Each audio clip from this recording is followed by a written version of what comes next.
नमस्कार दोस्तों, मैं उत्कर्ष सिंह एक बार फिर हाजिर हूँ लोकतंत्र के विकास की महागाथा को लेकर आपके जाने पहचाने YouTube चैनल पर, जिसका नाम है युग तेवर।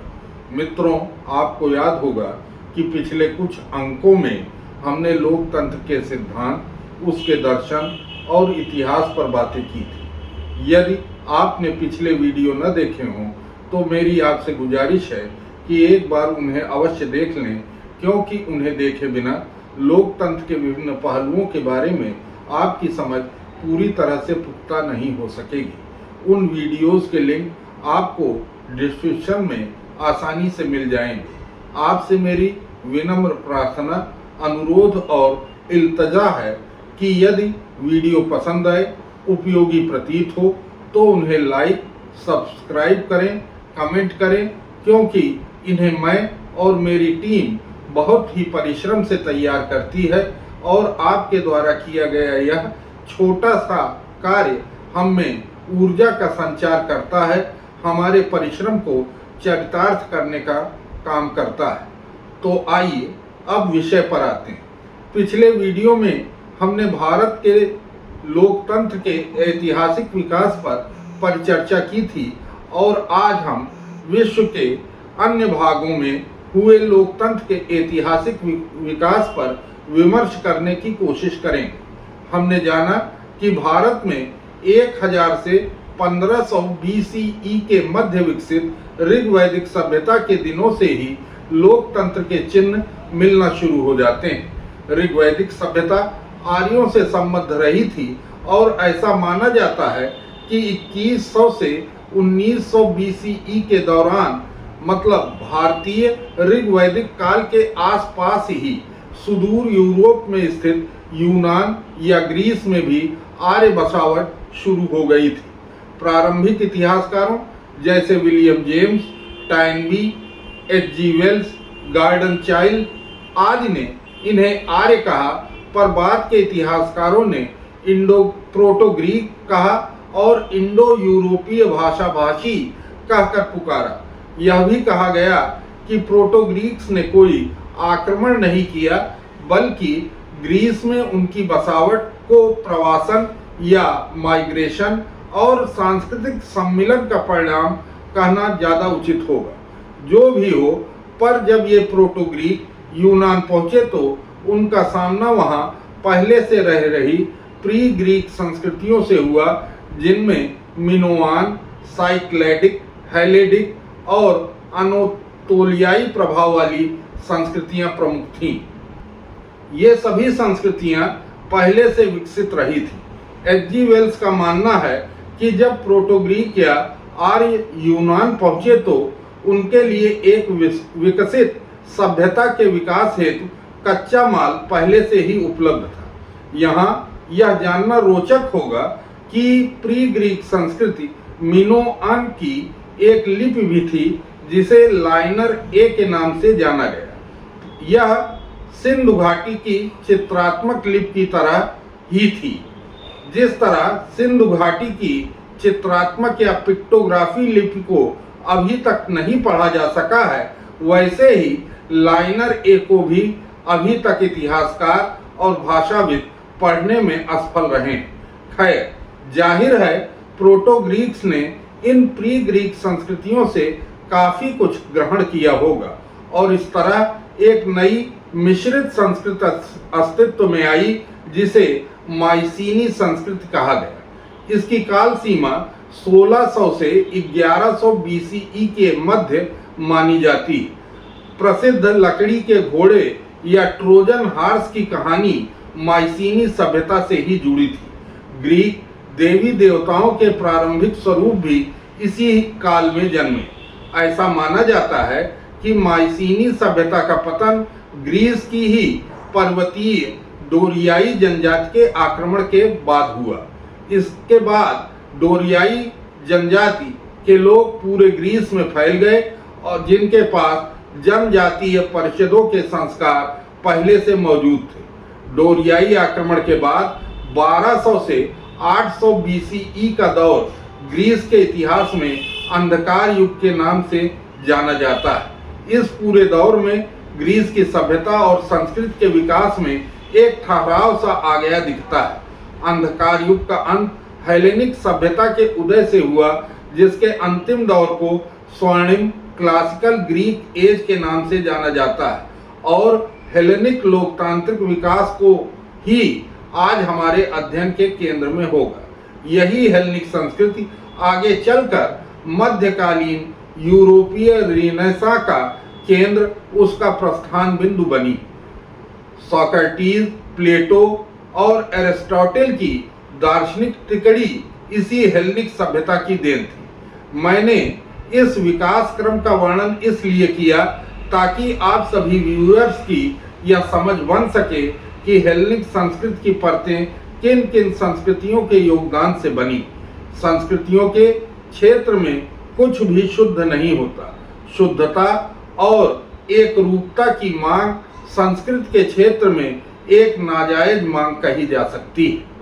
हेलेनिक सभ्यता के प्रसार के बाद ग्रीस में नगर राज्यों का दौर चला, जिन्हें पोलिस कहा जाता था। इस दौरान ग्रीस में 1000 से ज्यादा नगर राज्य थे, जिनमें एथेंस, स्पार्टा, थीब्स, सिराक्यूज आदि प्रमुख थे। प्रत्येक नगर राज्य का अपना अलग संविधान था, जिनमें व्यापक विविधता दिखाई देती थी। मसलन स्पार्टा के में 2 राजाओं की अधीनता वाला सैनिक तंत्र था, तो आर्गोस में राजतंत्र व कुलीन तंत्र की विफलता के बाद लोकतंत्र की स्थापना हुई, जहां अलिआइया नामक सभा, बोला नामक परिषद और एटीज नामक कुलीन परिषद की स्थापना होती हुई दिखाई देती। इन सभी नगर राज्यों में सबसे प्रसिद्ध और महत्वपूर्ण एथेंस नामक राज्य का लोकतंत्र था। एथेंस की राजनीतिक उपलब्धियां ग्रीस की राजनीति का शिखर मानी जाती हैं और संभवतः मानव इतिहास में लोकतंत्र का प्रथम व्यवस्थित प्रयोग भी। मैं ऐसा इसलिए कह रहा हूं क्योंकि पूर्व में एथेंस का राजनीतिक इतिहास केवल साहित्यिक स्रोतों पर आधारित था, जैसे होमर की इलियड और ओडिसी। इतिहासकार थ्यूसिडिडीज, जो उस वक्त जीवित थे, उनके द्वारा लिखित पुस्तक हिस्ट्री ऑफ पेलोपोनेशियन वार, एरिस्टोफेनीज के व्यंग्यात्मक नाटक, प्लेटो और अरस्तु का लेखन आदि पर 1890 सीई में मिस्र के हर्मोपोलिस नगर में हुई खुदाई में मिली पेपरिस पर लिखी 10 फीट लंबी ग्रीक पांडुलिपि ने स्थितियां परिवर्तित कर दी।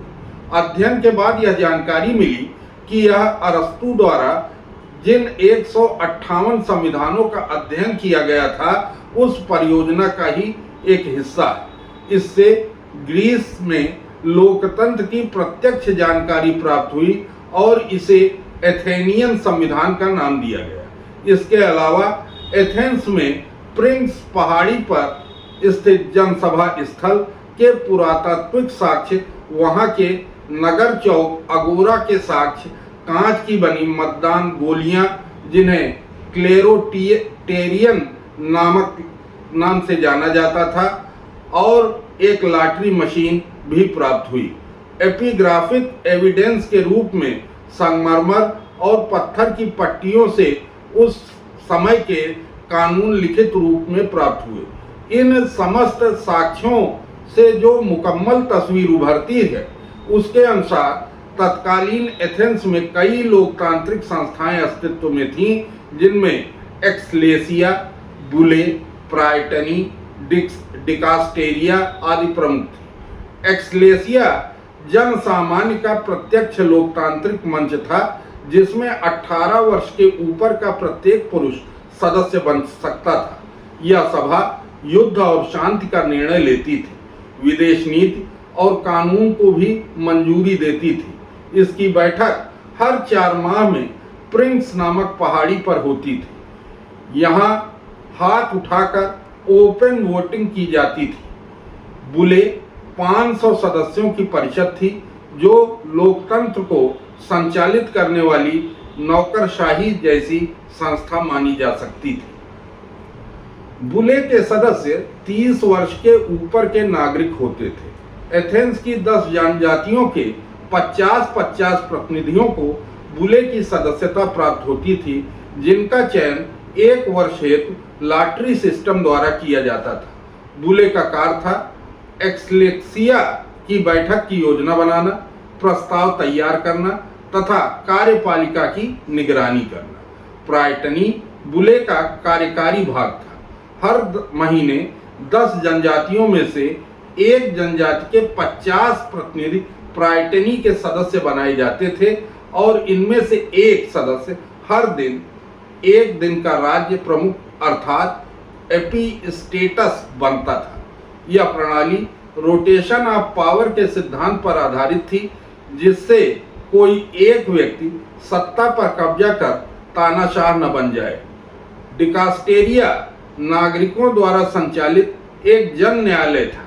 30 वर्ष से अधिक आयु के 6000 नागरिक इसके सदस्य होते थे, जिनका चयन लॉटरी द्वारा किया जाता था।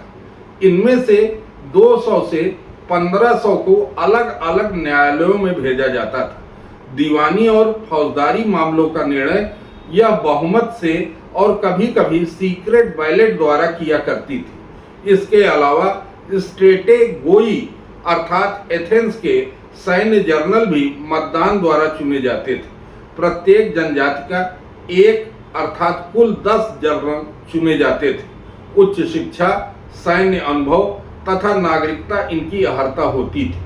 पेरिक्लीज, निकियास, क्लेओन आदि प्रसिद्ध स्ट्रेटेगोई रहे थे। इसके अलावा ऑस्ट्रिज्म एक लोकतांत्रिक प्रथा थी, जिसमें नागरिकों के बहुमत द्वारा किसी प्रभावशाली व्यक्ति को 10 वर्षों का निर्वासन प्रदान कर दिया जाता था, वह भी बिना किसी दोष सिद्ध के। इसके लिए सर्वप्रथम एक्सलेक्सिया में प्रस्ताव रखा जाता था। यदि वह प्रस्ताव स्वीकार होता तो हर नागरिक मट्टी के टूटे हुए टुकड़े, जिसे ओस्ट्राका कहते थे, पर इच्छित व्यक्ति का नाम लिखता और यदि किसी व्यक्ति के नाम पर कम से कम 6000 वोट गिर जाते तो वह निर्वासित कर दिया जाता था। निर्वासित व्यक्ति की संपत्ति जब्त नहीं होती थी और जब वह लौट कर आता तो उसकी संपत्ति उसे लौटा दी जाती। इस ग्रीस के इतिहास में इस तरह निर्वासित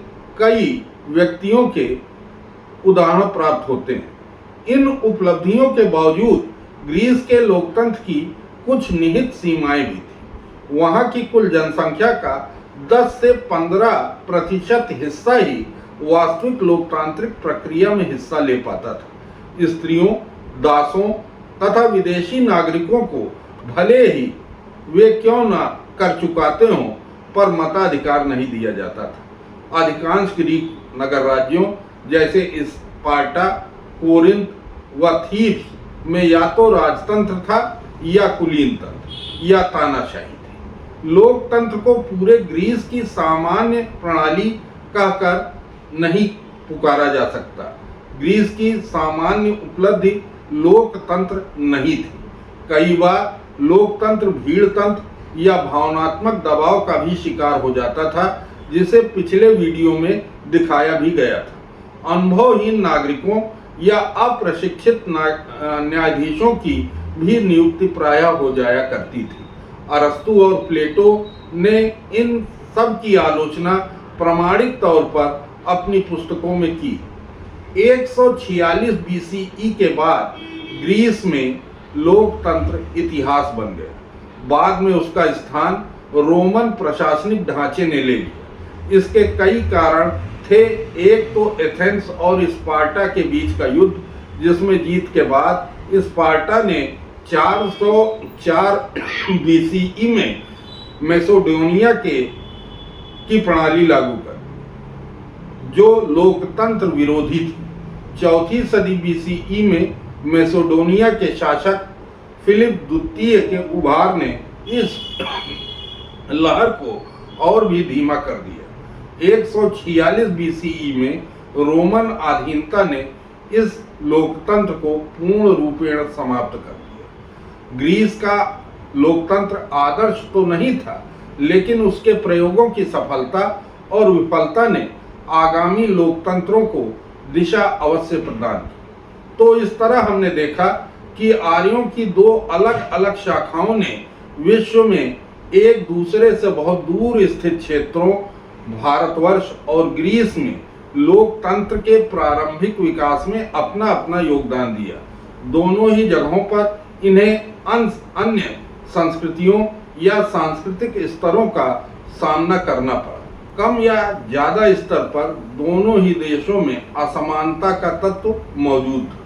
फिर भी लोकतंत्र के विकास में इन दोनों सभ्यताओं का योगदान अतुल्य कहा जा सकता है। अगले वीडियो में हम भारत और ग्रीस से इतर अन्य प्राचीन संस्कृतियों में लोकतंत्र के विकास पर चर्चा करेंगे।